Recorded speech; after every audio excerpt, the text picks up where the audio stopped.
Hello दोस्तों, आज हम एक हॉरर मूवी के बारे में बात करने वाले हैं जो कि मेरे लाइफ का पहला हॉरर हॉलीवुड मूवी था। तो चलिए दोस्तों शुरू करते हैं बिना किसी देरी के द इविल डेड मूवी की एक्सप्लेनेशन। तो मूवी की शुरुआत में हम देखते हैं कि एक टीनेज लड़की सुनसान से जंगल में घूम रही होती है। उसके हाथ से खून टपक रहा था और उसे देखकर ऐसा लग रहा था जैसे कि वो किसी से बचकर भाग रही हो। तभी अचानक से एक आदमी उसके चेहरे पर एक कपड़ा डालकर उसे बेहोश कर देता है। फिर हम देखते हैं कि उसे एक जगह पर बांध कर रखा गया है और उस कमरे में बहुत सारी मरी बिल्लियों को लटकाया गया था। वहाँ एक बूढ़ी औरत भी थी जो कि एक किताब को पढ़ रही होती है। फिर वहाँ एक आदमी आता है जो कि उस लड़की के चेहरे से उस कपड़े को हटाता है। वो लड़की देखती है कि वो आदमी कोई नहीं उसके पिता होते हैं। वो उनसे कहती है कि वो उसे घर जाना है और उसकी मम्मी कहाँ है। उसके पिता कहते हैं कि वो मर चुकी है और तुमने उसे मारा है। जिसे सुनने के बाद वो रोती है और कहती है कि उसे घर जाना है। वो बूढ़ी औरत उन्हें बताती है कि उन्हें उस लड़की को जलाना होगा। उसके पिता उस पर पेट्रोल गिराते हैं और मैच बॉक्स निकालते हैं। वो लड़की रो रही होती है और कहती है कि उसे घर जाना है। जैसे ही उसके पिता मैच स्टिक जलाते हैं, हम देखते हैं कि वो लड़की पूरी तरह से बदल जाती है और चिल्लाती है कि वो सबका सोल निकाल लेगी।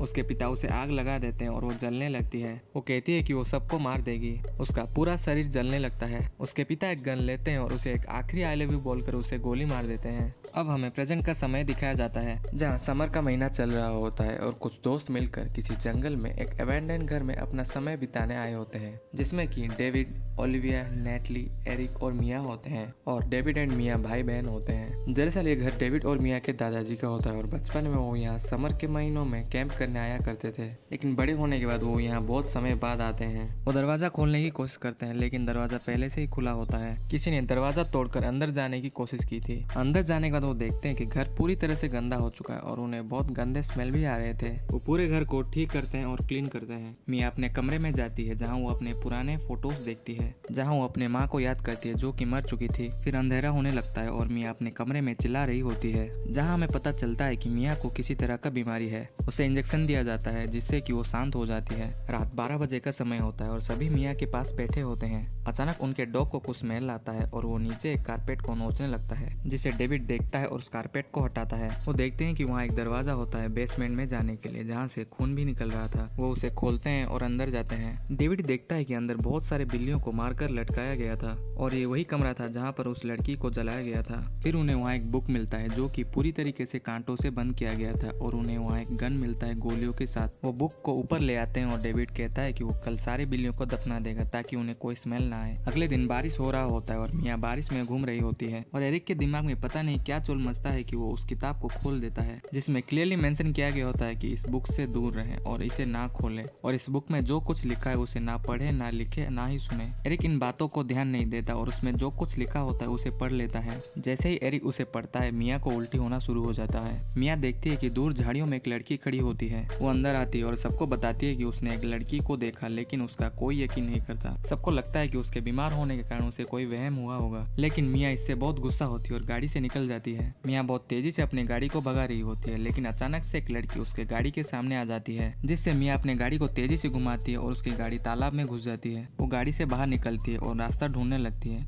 लेकिन वो जंगल में पूरी तरह से भटक चुकी थी और उसे किसी के बुलाने की आवाजें भी आ रही थी। वो आगे बढ़ रही होती है और किसी झाड़ियों में गिर जाती है, जिससे कि वो पूरी तरह से फंस जाती है। वो झाड़ियां उसे पूरी तरह से जकड़ लेती हैं और उसके सामने एक इविल स्पिरिट आती है और मिया को पजेस कर लेती है। दूसरी तरफ मिया के दोस्त उसे ढूंढ रहे होते हैं। तभी डेविड देखता है कि मिया एक पेड़ के नीचे बैठी होती है। वो मिया को घर लेकर आते हैं और मिया डेविड को बताती है कि उसने जंगल में एक इविल स्पिरिट को देखा और उन्हें यहाँ से जल्दी से निकलना होगा, लेकिन डेविड उस पर यकीन नहीं करता। वो मिया से कहता है कि वो खुद को साफ करे और नहा ले। और एरिक अब भी उस किताब को पढ़ रहा होता है और वहाँ ओलिविया आती है जो कि एरिक से कहती है कि वो उस किताब को छोड़कर डेविड की मदद करे, जो कि नीचे बिल्लियों को निकाल रहा होता है। लेकिन एरिक डेविड पर गुस्सा होता है क्योंकि डेविड उनके ग्रुप से बहुत सालों से दूर था। एरिक अकेले ही सारे बिल्लियों को निकाल देता है और बाहर डस्टबिन में डाल देता है और एक चीज देखता है कि वहाँ पर पहले से ही कुछ खून के बूंदे गिरे होते हैं। वो स्टोर रूम के अंदर जाता है और देखता है कि उसके डॉग को किसी ने हथौड़े से मार दिया था। अब डेविड समझ जाता है कि ये मिया ने ही किया होगा यहाँ से निकलने के लिए। वो गुस्से में मिया के कमरे में जाता है। मिया अपने बाथरूम में होती है जो कि हॉट शावर ले रही होती है, लेकिन वो पानी बहुत ही ज्यादा गर्म होता है।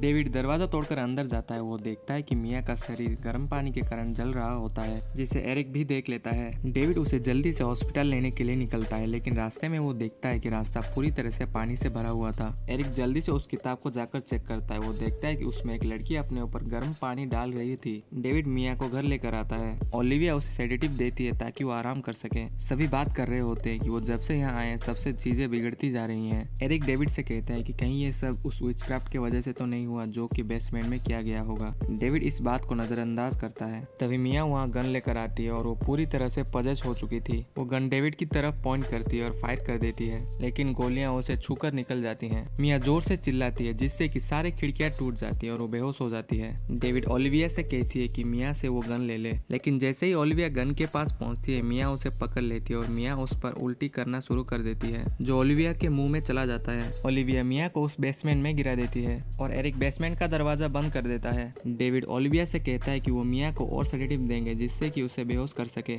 ओलिविया अपने कमरे में जाती है और अपना चेहरा साफ कर रही होती है। वो मिया के लिए सेडेटिव तैयार करती है और बाहर जाने के लिए निकलती है, लेकिन वो अचानक से रुक जाती है। उसका शरीर अजीब तरह से कांपने लगता है और उसका कमरे का दरवाजा बंद हो जाता है, जिसे एरिक सुन लेता है और ओलिविया के कमरे में जाता है। वो बाथरूम में जाता है और लाइट ऑन करता है। वो देखता है कि ओलिविया अपने चेहरे को खुद एक कांच के टुकड़े से काट रही होती है। एरिक वहाँ से भागता है लेकिन फिसल कर गिर जाता है। ओलिविया उसके पास आती है और वो कांच का टुकड़ा उसके शरीर में घुसा देती है और एरिक को एक इंजेक्शन से मारने लगती है। एरिक उसे धक्का देता है जिससे कि ओलिविया का सर एक सिंक से जा टकराता है, जिससे वो सिंक टूट जाता है। ओलिविया उसके नजदीक आने लगती है और एरिक उसी टूटे सिंक के टुकड़े से ओलिविया को मार देता है, जिसे डेविड और नेटली भी देख लेते हैं। डेविड एरिक के शरीर से उस टुकड़े को निकालता है और उसका फर्स्ट एड करता है। नेटली डेविड से कहती है कि एरिक बहुत ब्लड लॉस कर रहा है। डेविड नेटली को पानी और शुगर लाने कहता है। अब एरिक डेविड को बताता है कि उसने उस बुक से कुछ लाइंस पढ़ ली थी जिससे कि ये सब शुरू हुआ है, जिसे सुनने के बाद डेविड हैरान हो जाता है। नेटली घर के अंदर जाती है और किचन में पानी भरने लगती है। तभी एक जोरदार आवाज होता है और नेटली देखती है कि बेसमेंट का दरवाजा टूटा होता है और अंदर से मिया नेटली को बुलाती है। वो कहती है कि क्यों उन्होंने उसे यहाँ बंद कर रखा है। नेटली नीचे जाने लगती है और जैसे ही वो मिया का चेहरा देखती है वो पूरी तरह से डर जाती है और ऊपर की ओर भागने लगती है,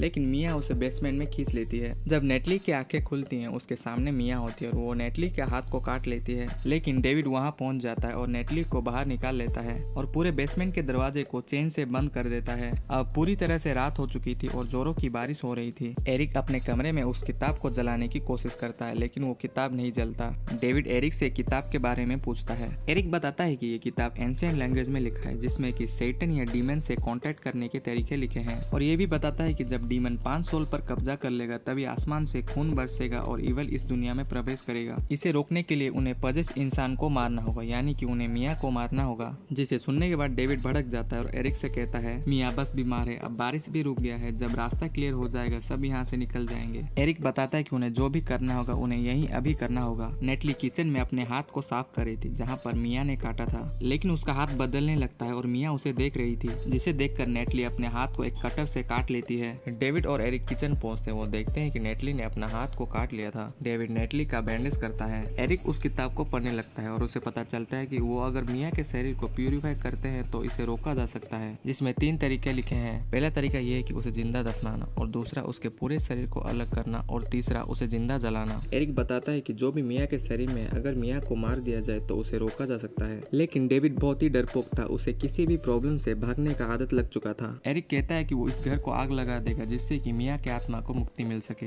लेकिन तभी अचानक से नेटली उसके पीछे आती है और वो भी पूरी तरह से पजेस हो चुकी थी और उसके हाथ में एक कील ठोकने की मशीन थी, जिससे वो एरिक पर हमला करती है और उसे नीचे गिरा देती है, और वो डेविड पर भी हमला करती है, लेकिन डेविड उसे धक्का देकर गिरा देता है। लेकिन नेटली डेविड को एक रॉड से मारने लगती है। उसे बचाने के लिए एरिक नेटली पर उसी गन से हमला करता है, लेकिन उस गन की गोलियां खत्म हो जाती हैं और नेटली उसे मारने ही वाली होती है कि तभी डेविड एक शॉटगन से उसके दूसरे हाथ को भी शूट कर देता है, जिससे कि नेटली की मौत हो जाती है। डेविड एरिक को बाहर लेकर आता है और एरिक बताता है कि उन्हें उस घर को जलाना होगा। वो पूरे घर में गैसोलीन छिड़कने लगती है और जैसे ही वो जलाने वाली होती है कि मिया तभी एक पोएम गाती है जो कि उनकी माँ उन्हें बचपन में सुनाया करती थी, जिसे सुनकर डेविड रुक जाता है और उसे ना मारने का फैसला करता है। वो सोचता है कि वो अपने बहन को बचाएगा और एक प्लान बनाता है कि वो मिया के शरीर को जिंदा दफनाएगा ताकि उसके शरीर को प्यूरिफाई कर सके और फिर उसे इलेक्ट्रिक शॉक देकर उसे बचा लेगा। अब डेविड बेसमेंट में जाता है और तभी मिया उस पर एक जोरदार हमला करती है, लेकिन वहाँ एरिक आकर डेविड को बचा लेता है और मिया को बेहोश कर देता है। अब एरिक वहाँ मारा जाता है क्योंकि वो पूरी तरह से जख्मी हो चुका था। अब डेविड मिया को लेकर बाहर आता है और उसे दफनाना शुरू करता है। इस बीच मिया डेविड को अपने बातों में फंसाने की कोशिश करती है, पर डेविड मिया को पूरी तरह से दफना देता है। फिर कुछ समय बाद डेविड उसे बाहर निकालता है और उसे इलेक्ट्रिक शॉक देकर बचा लेता है। मिया अपने भाई को देखकर बहुत खुश होती है क्योंकि वह पूरी तरह से बदल चुका था, उसने मुसीबतों का सामना करना सीख लिया था। लेकिन वहाँ एरिक आ जाता है जो कि अब पूरी तरह से पजेस हो चुका था। वो डेविड के गले में एक कील घुसा देता है जिससे जिससे कि डेविड का बहुत खून बहने लगता है। डेविड मिया की जान बचाने के लिए घर को बंद करके आग लगा देता है, जिससे कि पूरा घर जलने लगता है, जिसे देखकर ऐसा लग रहा था कि अब वो स्पिरिट मर चुका है और मिया सुरक्षित है। लेकिन वहाँ अब खून की बारिश होने लगती है और जमीन के अंदर से एबोमिनेशन निकलता है जो कि नर्क से आया था। ऐसा इसलिए होता है क्योंकि डेविड के मरने के बाद इवेल ने 5 स्पिरिट्स पर कब्जा कर लिया था। वो मिया पर हमला करती है और उस पर एक जीप गिरा देती है, जिसके कारण मिया का एक हाथ कट जाता है। लेकिन मिया एक चेन सो से एबोमिनेशन के 2 टुकड़े कर देती है और हम देखते हैं कि अब सुबह हो चुका था और मिया बिल्कुल आजाद हो चुकी थी। एंड दोस्तों मूवी यहीं खत्म हो जाती है। एंड दोस्तों वीडियो अच्छी लगी हो तो लाइक करें, शेयर करें और ऐसी एक्सप्लेनेशन वीडियोस के लिए चैनल को सब्सक्राइब जरूर करें।